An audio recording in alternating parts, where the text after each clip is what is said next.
What do you fear about the future? As a younger person, my worst fear is not being able to ever earn enough income to be able to hold a sustainable, let alone happy life, without having to work myself to death with my partner and make them have to work themselves to death to sustain us. This is my life right now. Save every cent you can now and use compounding interest accounts to save even more. My partner and I even have some solid savings and are not living paycheck to paycheck, and still this is getting to us, especially now with a little one at home. Like, we're going to therapy for the consequences it's had on our lives type getting to us. Save now. I spent freely for the first decade or so of my professional life. I traveled the world and experienced things. The thing that stuck out was the amount of old people traveling to experience the things they wanted to see and do while they were young. They were unable to freely enjoy everything as their bodies just wouldn't let them. In my old age, I will not regret having spent my youth fairly carefree and doing and seeing the things I have.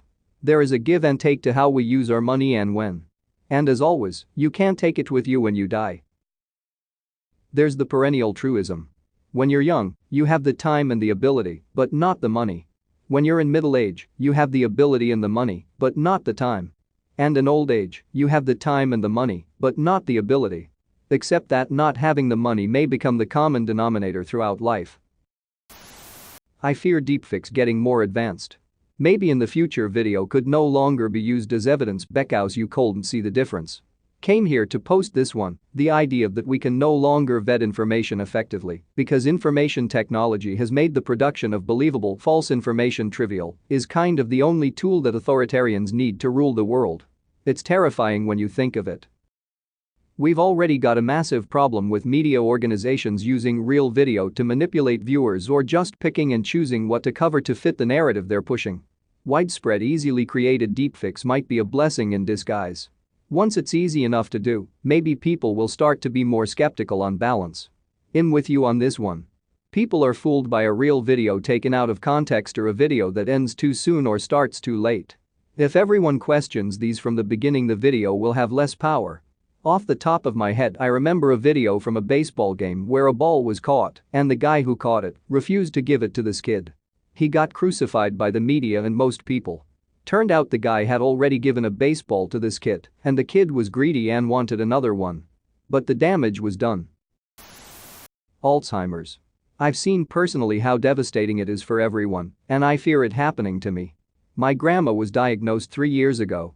Grandpa and grandma go to Spain for 6 months to spend the winter in good weather. Every time they come back, grandma isn't grandma. And last year it took a toll on grandpa too. It's sad to see this man working hard his whole life, and now they get to spend time together. Grandma doesn't remember anything. Grandpa now does all the important stuff, and he had cancer last year, which was hard on him because maybe grandma would be alone next year. He is clean of cancer now. Grandma hasn't changed in a year but still knows me and my family. It's depressing to think about them coming back next year and grandma forgot about me, but at least they had a beautiful life. Not karma whoring or anything. Just wanted to share with you. Ooh boy. Society not reacting to mass unemployment caused by automation. Major disruption of fuel and food supply. Total collapse of the welfare system, meaning getting old or sick is a death sentence. All of this only touches on the environment seemingly being irreversibly destroyed. I really hate how everyone tiptoes around these discussions. Like, it'll eventually happen, maybe not in your lifetime, but please acknowledge the fact that you've been wheezing for weeks because of the f***ing fires that burn all over our country, yet you want me to go pick up 2 trailer loads of wood for your fire next winter? What in the flying duck is going through people's heads? They want things to remain the same. It's shock.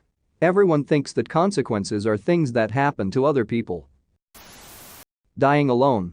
This idea scares me as well, though try not to think about it too much since it could be depressing AF, lol. What's the difference between dying alone and dying not alone? I'm really struggling to understand. Dying alone, less people to upset, actually a better thing. The moral of the story? Don't be selfish, guys. Think broader. It's always better to have someone by your side to bid farewell to rather than dying alone. Like, to whom should I say my farewell message, LMAO? And another thing is, you might die without anyone finding out till your body has rotten to a point that it starts stinking so badly. Every time my parents call it an unexpected moment, I always assume the worst. My dad just butt dialed me and my heart went in my throat. When he didn't say anything, I assumed he was too choked up to talk. Then I heard him whistling and realized what was going on. Ooh, yes.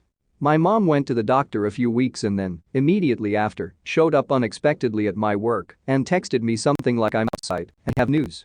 I tell you, my heart was thudding during those few minutes it took to get out there.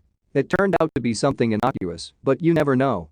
I'm in the middle of a final exam and I see through my smartwatch that my mom has tried to call me and then texted "call me," so I speed through the rest of the exam, assuming there's been a horrible accident. Get outside the building and call her, and she says, "How does Uber work?" I think I might like to use it when I go downtown tomorrow to see Maggie. You remember her 3 kids? The middle one is at Cornell now and antibiotic-resistant bacteria. I personally blame people not listening to their doctors and not taking their entire antibiotic regimens. And the fact that everyone has to use the hand sanitizers, like all the time. I blame the people that run out and get antibiotics every time they get a cold. So many of the middle-aged women I work with do this. It's a cold. You'll be better in 3 to 4 days. Let me tell you that antibiotics-used meat production is way worse than those people. Sure, you should avoid to get antibiotics whenever possible, but animals are getting meds, ESP. Antibiotics en masse increasing the probability of bacteria mutating to be resistant. There is a wonderful episode on Netflix explained covering the topic in 20 minutes. Yeah, to me it's like huge oil companies telling people to not to forget to recycle. The problem isn't people finish their meds. Mass migration following climate change. I wouldn't say that I fear this, but I am most curious to see how the world responds to climate refugees. Judging by the reception of refugees around the world recently, I'm not optimistic.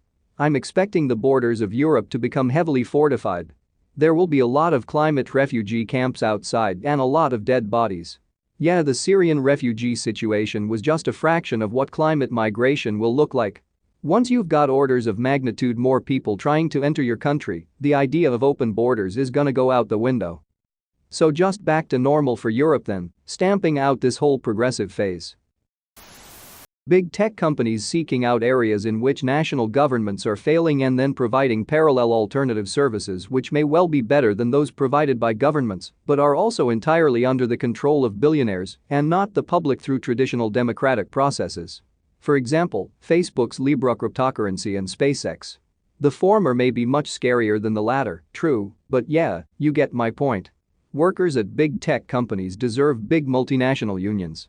Big tech is and will continue to change the world, and workers deserve a say in how to change the world.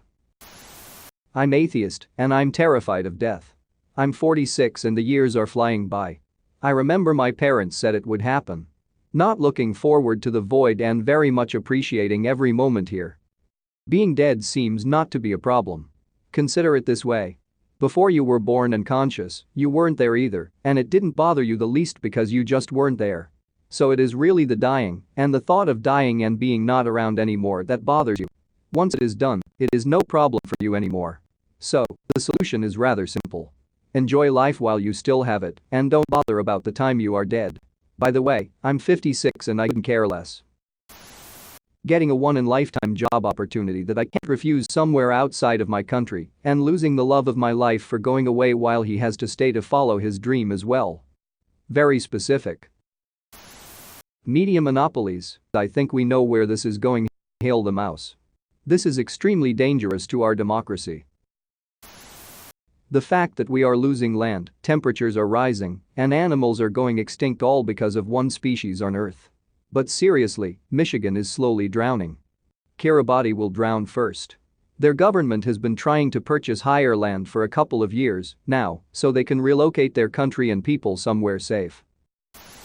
For Australia specifically, that our government will continue to deny climate change and make zero effort to help, that our land outback will continuously be sold to overseas companies.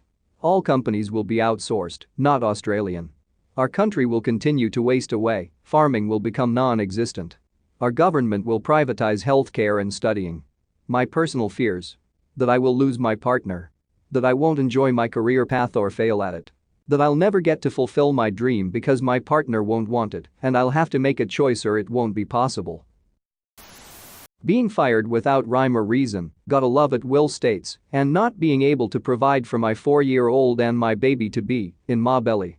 You're being fired, but here's the rhyme, you need to show up to work on time. If you need another reason, here it is, you need to stop sexually harassing Liz.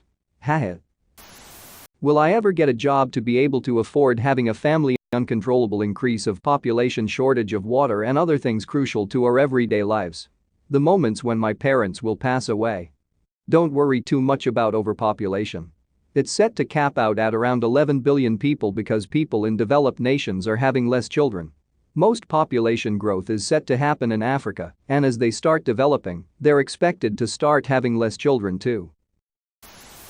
Nothing, I can't wait to see what the future brings. Being positive, way to go, man, live now, fear later. Don't forget to like and subscribe for more Reddit stories. Mothership will be glad with you.